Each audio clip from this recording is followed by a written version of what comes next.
Ses souvenirs, ses images, c'est tout ce qui lui reste de sa fille. Regarde! C'est la neige! À l'époque, Claire a 2 ans. Claire, tu me fais un beau sourire? Fais-moi un beau sourire. Fais-moi un beau sourire. À tout à l'heure, papa. Ah, d'accord, à tout à l'heure, ma chérie, je t'aime très fort. Tu t'aimes, papa. Je t'aime aussi, ma chérie. Je viens te voir bientôt, ok? Ok. Emmanuel n'a pas vu sa fille Claire depuis bientôt 3 ans. Elle a été enlevée par sa mère japonaise. Il est à Tokyo pour tenter de la retrouver, avec Stéphane, un autre père dont l'enfant a lui aussi été kidnappé. 2 papas, une même tragédie. 2 pères désespérés, obligés de jouer les détectives pour approcher leur enfant. Ce matin, ils sont en planque, devant la maison où Claire, la fille d'Emmanuel, est censée vivre. Stop. Stop. Elle a aujourd'hui 7 ans. Vous êtes peut-être à quelques mètres de Claire? Oui, là, je suis à 50 mètres de là où elle est, quoi. 50 mètres. C'est la voiture qui arrive, là. C'est pas ça? Non. Tommy, in case you are ready to go? Yeah. Attends. Ça, c'est la grand-mère. Je la vois? Ouais, elle est en train de nettoyer. Ouais, je la vois avec le plus rouge. Ouais. Attends, elle se retourne. Attends, il y a quelque chose là qui se passe. C'est ma femme. Oh merde, c'est ma fille. C'est elle. C'est elle. Elle prend la petite. Oh merde. Mon Dieu. Oh putain. C'est ma petite fille. Vas-y. Follow. Go, passe. Passe. Ils prennent la voiture en filature. Emmanuel veut savoir où sa fille va à l'école. Il veut connaître mieux sa vie, peut-être tenter de lui parler. Attention, elle revient. Emmanuel a été repéré. Qu'est-ce qu'elle fait? Elle fait demi-tour. Merde, elle est en train de faire marcher. Elle sait que c'est nous. Elle nous a vus. Oh, stop. Petite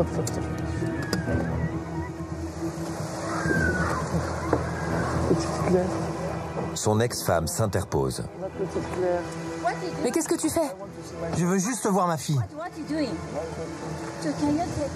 C'est papa, je t'aime ma chérie. Elle est effrayée. Pourquoi t'es venue là? Je veux la voir. Mais pourquoi elle a peur? Mais je sais pas, c'est ce qu'elle ressent. Allez, va-t'en, arrête ça. Au bout de 10 minutes, la police arrive. Emmanuel est tenu à l'écart. Pourtant, il a le droit de voir sa fille, contrairement à ce qu'affirme sa femme. Il est le père de ma fille. Nous avions un accord. Il ne doit pas l'approcher. J'ai des documents légaux, j'ai l'autorité parentale et j'ai le droit de voir ma fille. Tu ne respectes pas la justice? Mais ça, c'est la loi française. Ici, c'est différent. T'es avocat, peut-être? Après son divorce, la justice française lui a donné le droit de voir sa fille un week-end sur 2 et la moitié des vacances. Mais ce jugement n'est pas reconnu au Japon. La police ne fait rien pour l'aider. Claire est où? Elle est dans la voiture. Comment elle a réagi? Elle a réagi comme je le craignais, mais sa mère a dû la conditionner. Et maintenant, ça va, elle est calme, elle me regarde, elle n'arrête pas de me regarder. Elle sait que je suis là pour elle. Quelques secondes précieuses. Puis l'enfant est exfiltré par un employé de l'école. Pas un mot avec son père. En 3 ans, c'est tout ce qu'Emmanuel aura pu obtenir. Moi, je suis obligé de forcer la porte au bout d'un moment. Et si je force pas la porte et que je dis pas à ma fille je suis là, qu'est-ce qui va se passer? Je vais attendre qu'elle meure, ma fille, et que je vais lui dire que ton papa l'a abandonnée? Je vais lui dire qu'elle a été enlevée et qu'on a toutes les preuves qu'elle a été enlevée sciemment pour la séparer de moi, et que ça a été écrit, et que jamais je l'ai abandonnée, jamais.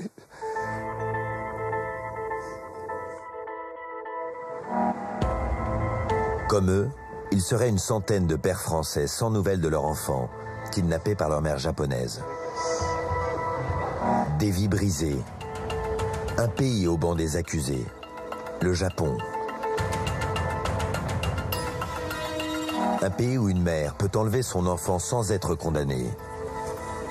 Où des pères sont privés de leur enfant sans aucun recours. Une justice sourde à leurs appels. Voici l'histoire de pères qui refusent de disparaître. Prêts à tout pour retrouver leur enfant.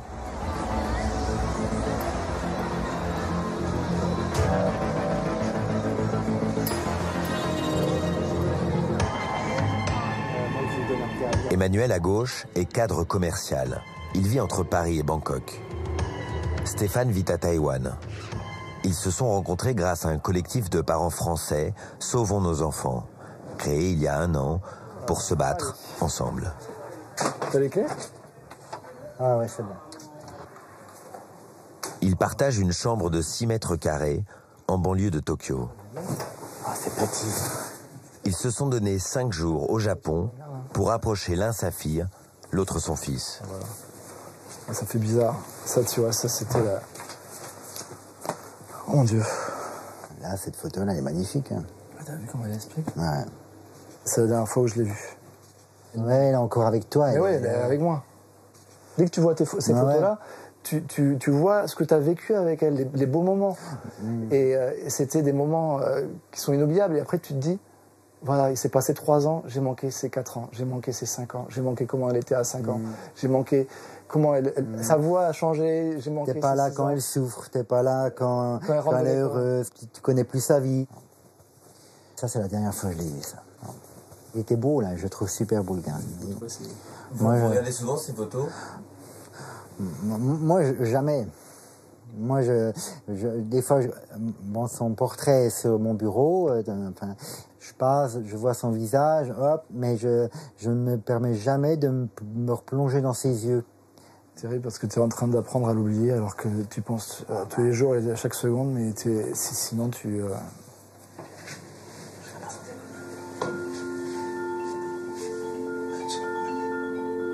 Comment sont-ils arrivés là? Emmanuel se refait souvent le film de sa courte vie avec Claire. Après 3 ans de vie commune, alors que son couple est en crise, la femme d'Emmanuel se rend au Japon pour renouveler son visa français avec sa fille. Elles ne reviendront pas. Emmanuel parvient à ramener Claire en France, mais la justice le contraint à la rendre à sa mère au bout de 3 mois. Ensuite, il garde quelques contacts Skype avec sa fille. Et puis, le lien va se rompre. Pourquoi tu fais la tête? Tu sais très bien qu'on a passé des bons moments ensemble. C'était en février 2016. Aujourd'hui, elle ne parle plus français. Stéphane, lui, a vécu un enlèvement brutal. Sa femme est partie avec son fils du jour au lendemain. On va faire un petit tour de vélo ensemble. Comme ça, vous verrez un petit peu le... Je sais pas si vous allez voir, mais on est en plein milieu des rizières. Voilà. Avec Nathan. Allez, Nathan. Ok, bye bye.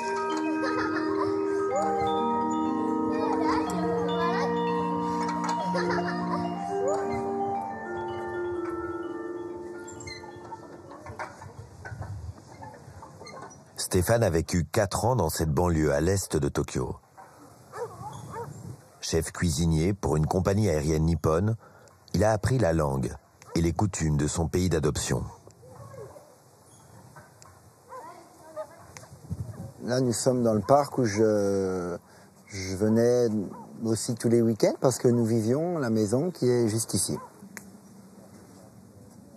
Le principal jeu que nous avions au début, c'était de faire la course au toboggan. Je m'arrangeais pour passer au-dessus de lui, comme ça, là, et ça le faisait beaucoup rire, il adorait ça. Ouais, c'est marrant, en reprenant les marches,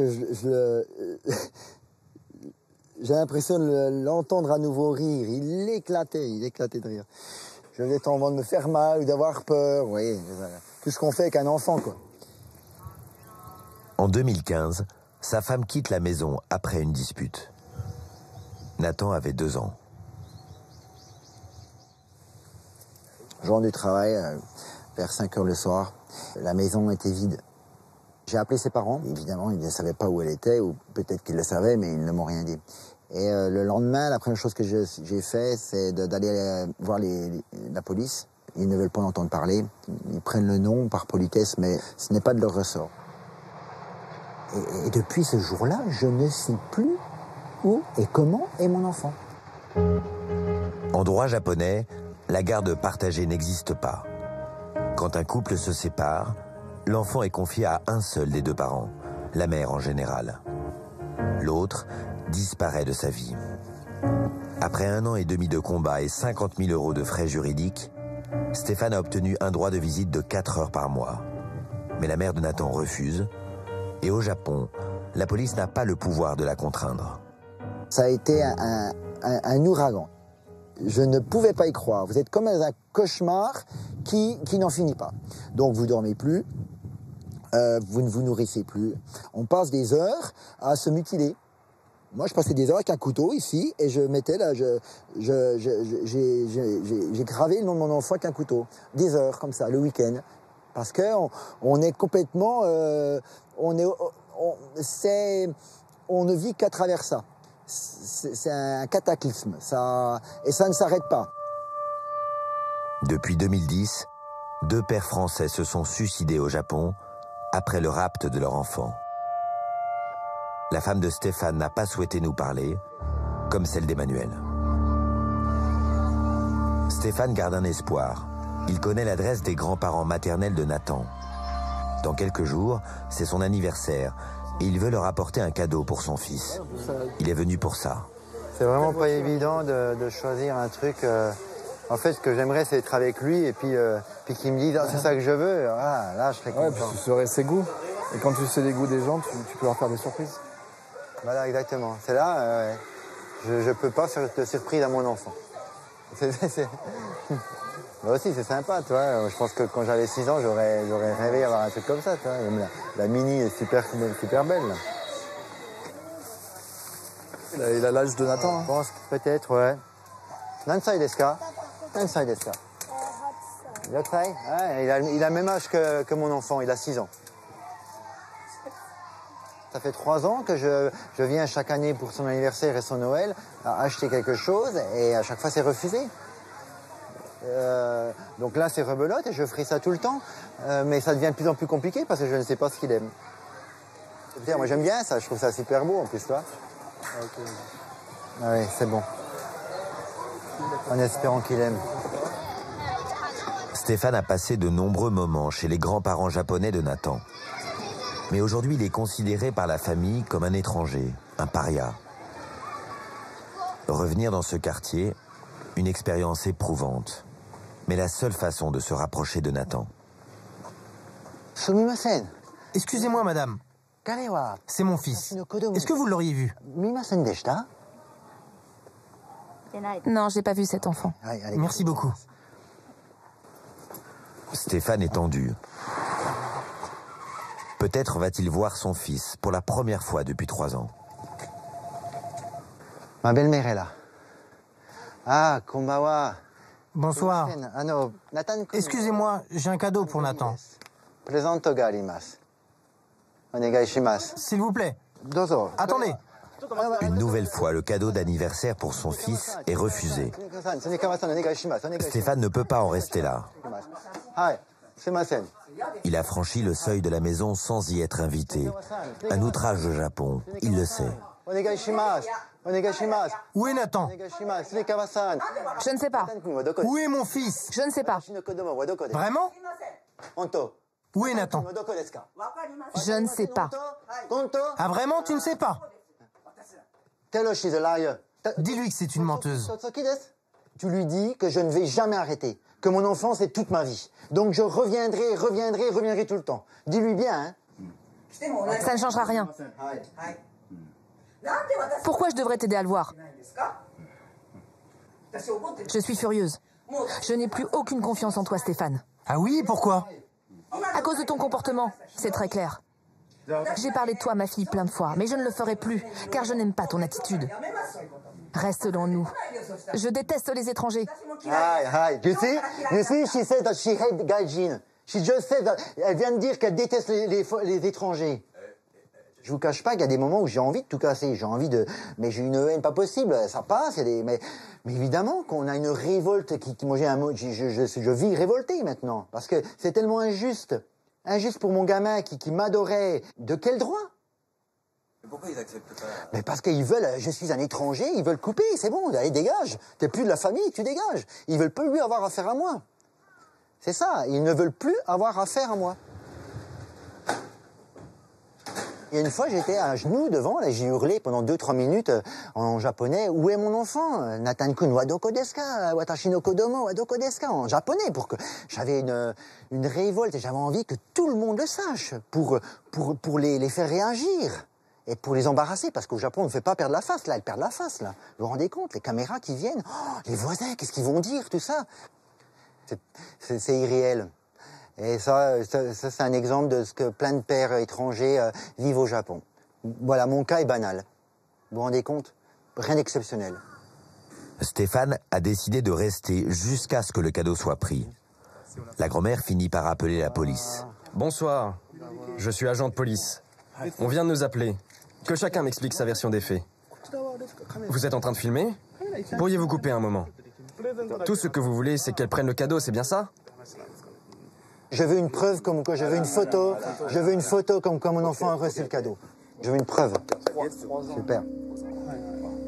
Ces dernières années, plusieurs pères qui tentaient de revoir leur enfant ont été arrêtés. Certains ont passé jusqu'à 23 jours en garde à vue. Putain, c'est fort ce qu'on fait là-bas. Est-ce parce que nous sommes là? Cette fois, les policiers vont jouer les médiateurs. Stéphane doit néanmoins les suivre au commissariat. Au bout de 4 heures de négociation, il va obtenir une photo.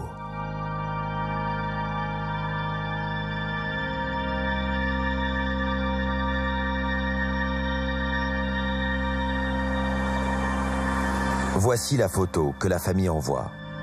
L'enfant de dos, comme obligé de porter le paquet. Stéphane espérait voir Nathan jouer avec son cadeau. Il n'aura pas eu le droit de voir le visage de son fils.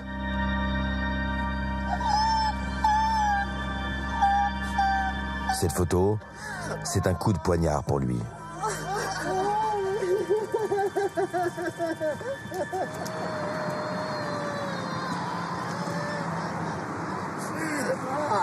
Oh putain, oh les cons, oh c'est pas possible putain. On peut même en rire tellement c'est horrible. Mais putain, mais c'est un film d'horreur, c'est l'horreur. Oh, mais vous vous rendez compte? Mais il n'y a pas de mots, il n'y a pas de mots. C'est un fantôme que j'ai vu moi. C'est le fantôme de mon enfant, c'est une image, c'est l'horreur pour moi de voir ça. J'ai envie de brûler ce pays. Haine contre le Japon, contre la France aussi. Leurs enfants ont la nationalité française. En 3 ans, Stéphane et Emmanuel n'ont reçu aucune aide juridique, financière ou psychologique. Nos vies sont foutues. On devient les pantins de la torture d'un pays comme le Japon, avec la complicité active de nos pays, parce qu'ils ne font pas respecter le droit international. C'est quand même incroyable. C'est une honte. Et j'accuse la France de complicité d'enlèvement. C'est sûr. Mais c'est sûr. Nos politiques sont des lâches, que ce soit Hollande, tous les autres, Chirac, ils adoraient le Japon. Mais évidemment, ça se passe depuis des années. Tous ces enfants qui ont su faire ces vies brisées. Mais assez. Je ne supporterai plus ça. Je vous jure que j'irai au bout. Quitte à crever. Mais je n'abandonnerai jamais. Ce pays, le Japon, doit payer pour ces crimes-là. Hein. C'est honteux. Et de les recevoir comme on fait, de recevoir ce pays comme on fait là, encore dernièrement, mais de quel droit, quelle honte. J'ai honte d'être français. Les autorités françaises se disent impuissantes dans cet État souverain. Le droit international est pourtant très clair. Le Japon a ratifié la Convention internationale des droits de l'enfant de l'ONU. Dans son article 9, elle stipule que tout enfant dont les parents sont séparés doit entretenir régulièrement des relations personnelles et des contacts directs avec ses 2 parents. En 2014, Tokyo a aussi ratifié la Convention de La Haye contre les enlèvements d'enfants. Mais au Japon, l'État ne se mêle pas des affaires familiales. Les autorités publiques, comme la police, n'ont pas le pouvoir de contraindre un parent à partager la garde de l'enfant. Le ministère de la Justice japonais est conscient du problème. Un projet de réforme est en cours pour que les décisions judiciaires soient réellement appliquées. Voici l'homme en charge de la réforme. Il sait que ça ne sera pas facile. Imaginons. Des policiers se rendent à la maison d'une mère. Elle est là, avec son enfant. Si elle refuse ou résiste, si par exemple elle retient l'enfant dans ses bras, les policiers n'ont pas le droit de toucher l'enfant.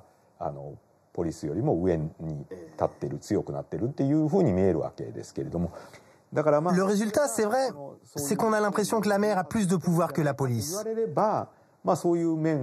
Et c'est un peu ça. Peut-être que vous avez raison de dire que cela encourage les enlèvements.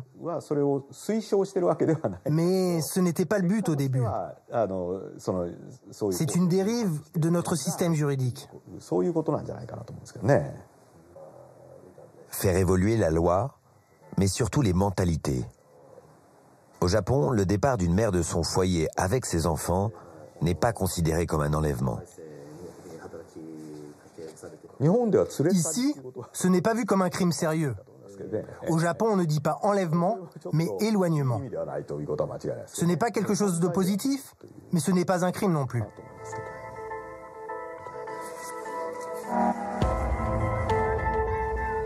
Conséquence, au Japon, un enfant sur 6 aurait perdu tout contact avec l'un de ses parents. Ce problème ne concerne donc pas que les étrangers, mais en premier lieu, les Japonais eux-mêmes.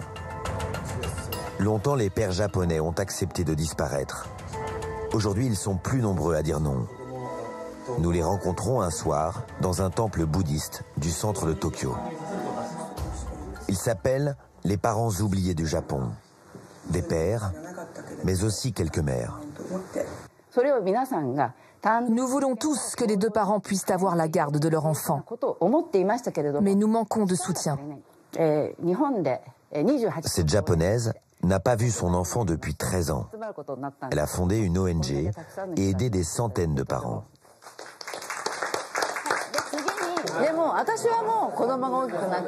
Pour moi et mon fils, hélas, c'est déjà trop tard. Il est adulte aujourd'hui. Mais je veux aider les gens qui risquent de vivre les mêmes souffrances que moi. Éviter qu'il y ait d'autres victimes. Mais je ne peux pas me battre toute seule. Il faut qu'on soit tous unis. Elle appelle à l'aide les gouvernements étrangers pour qu'ils poussent Tokyo à réformer sa loi. Dans le groupe, il y a aussi des étrangers, des Italiens, un Lituanien et un Français de 36 ans. Ces deux enfants ont été enlevés il y a quelques semaines. Bonsoir, je m'appelle Vincent et je viens de France.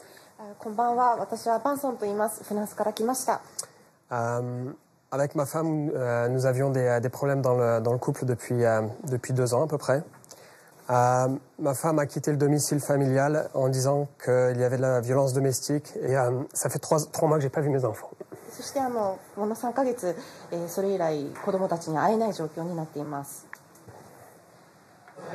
D'entendre autour de vous qu'il y a des parents qui n'ont pas vu leurs enfants depuis 15 ans, certains qui n'ont pas vu leurs enfants, ils ont déjà 24, 25 ans, c'est assez dur à entendre. Donc d'entendre ces histoires, ça me donne plus la hargne de changer quelque chose. Vincent a contacté le collectif français Sauvons nos enfants. Stéphane et Emmanuel profitent de leur séjour à Tokyo pour lui rendre visite. Tu es là? Salut, Emmanuel? Ouais. Enchanté. Vincent. Salut Stéphane. Salut Vincent, enchanté. Vincent est trader. Il vit à Tokyo depuis 13 ans. Il était marié depuis 9 ans, avec 2 jeunes enfants. Il ne reste plus rien de cette vie de famille. Sa femme a tout emporté avec les enfants. Donc là, ça l'est toujours, la chambre de mon petit garçon. Et sont où les affaires? Ma femme les a pris. Elle a fait ça la veille des 3 ans de mon fils. Non. On a l'impression que c'est un appartement à louer. Attends, c'est incroyable. T'étais où là? T'es parti combien de temps? Comment ça s'est passé? Non, j'étais au travail, je suis parti le matin, je suis revenu le soir. Et donc en une journée, elle a... Ok. C'est incroyable.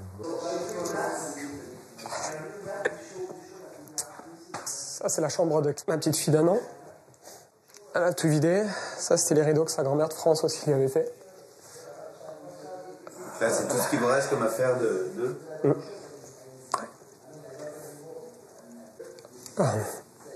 La maison vide, c'est pas le pire. Le compte en banque, s'il manque de l'argent, c'est pas le pire. C'est de ne pas pouvoir leur changer les couches. C'est con. Donc, en fait, j'ai manqué le 3e anniversaire de mon fils, le 1er anniversaire de ma fille et les premiers pas. Ouais. Ça fait 3 mois que je les ai pas vus. Ouais. Que faire? S'il divorce, il risque de ne plus jamais revoir ses enfants.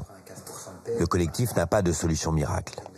On a réussi à accumuler plein d'indices, d'informations, des choses qui te permettent d'éviter de te mettre dans un piège, parce qu'il y a des pièges juridiques, et si tu rentres dedans, tu dis « Ah, mais je vais peut-être sauver mes enfants, je vais peut-être les récupérer, parce que je vais faire un divorce, et là on va comprendre, les juges vont comprendre, j'ai les preuves, j'ai ceci. » Et en fait, tu ne fais que t'enfermer.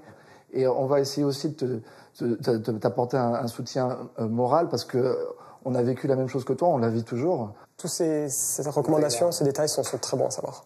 Moi, j'ai appelé le ministre de la Justice vendredi à Paris. Et je leur ai demandé en fait quelles mesures ils pouvaient entreprendre pour aider un citoyen français, parce que mes enfants ont la double nationalité, je suis français, et dans quelle mesure ils pouvaient essayer de protéger un Français à l'étranger qui est en détresse. Et en fait, on m'a dit du fait qu'on est tous au Japon, ils ne pouvaient rien faire. Mais j'espère qu'en fait, en se regroupant, on va commencer à faire bouger les choses et à ce que les autorités françaises protègent leurs concitoyens. On a une ambassade qui fait rien. Ça sert à quoi de faire une demande de passeport et un rattachement à l'ambassade quand nos petits naissent à l'étranger? C'est pour qu'ils soient traités comme des malpropres en local. Le collectif est désemparé. Depuis 1 an, il se heurte à un mur. À leur connaissance, aucun parent étranger n'a réussi à récupérer son enfant. En France, le collectif représente une centaine de parents et familles. Mais personne ne les entend. Des centaines d'enfants européens sont séquestrés au Japon. Le Japon ne respecte pas le droit des enfants. Les enfants français enlevés au Japon. C'est contre les enlèvements d'enfants au Japon. En ce jour de décembre, ils sont une poignée à se retrouver devant la Maison de la Culture du Japon à Paris. Ils veulent dénoncer l'attitude ambiguë des autorités japonaises, ici même en France. Ici, il y a eu un séminaire il y a 6 mois, le 15 mai, organisé par le ministère des Affaires étrangères japonais avec les avocats du barreau japonais pour expliquer comment permettre l'enlèvement parental d'enfants et comment on contourne la loi. Le groupe de parents a réussi à obtenir un enregistrement de ce séminaire qui s'est tenu dans ces locaux. Dans cet extrait sonore, un avocat s'adresse à une 60aine de mères japonaises résidant en France. Il leur donne des conseils si jamais elles décident de s'enfuir au Japon avec leur enfant.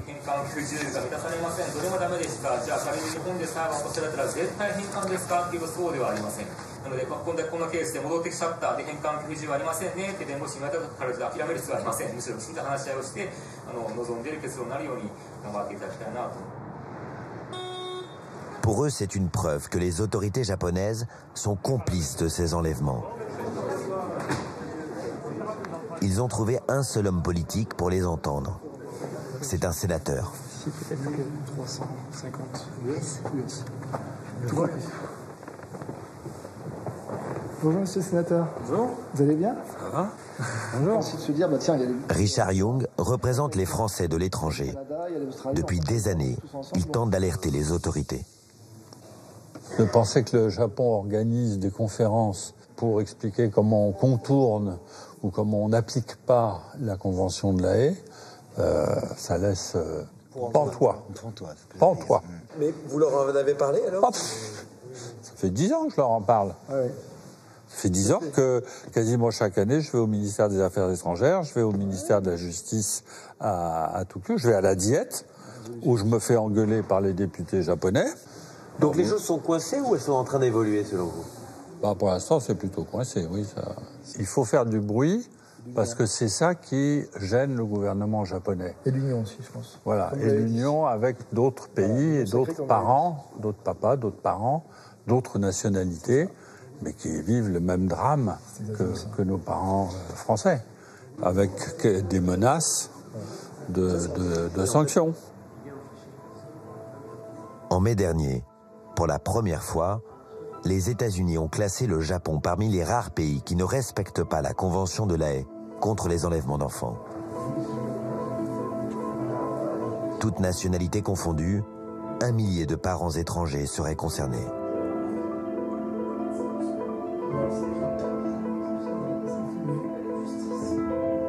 Quelques jours plus tard, Emmanuel passe Noël en famille avec ses parents et ses neveux, les cousins de Claire. Tous ensemble qu'on ait une pensée pour elle et aussi qu'on écrive un petit mot dans le livre d'or, comme vous l'avez fait l'an dernier.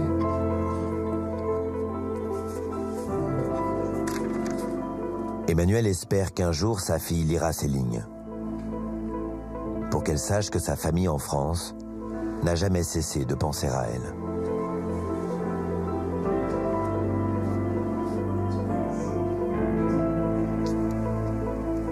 Stéphane vit aujourd'hui à Taïwan. Il ne pouvait plus supporter de vivre au Japon sans pouvoir voir son fils. De Nathan, la justice japonaise ne lui a communiqué qu'une seule information. Son fils souffre de troubles du développement et Stéphane ne peut rien faire pour l'aider. L'affaire de Vincent est encore en médiation au tribunal de Tokyo. Chaque audience est une nouvelle déception. En 5 mois, il n'a pas pu revoir une seule fois ses enfants.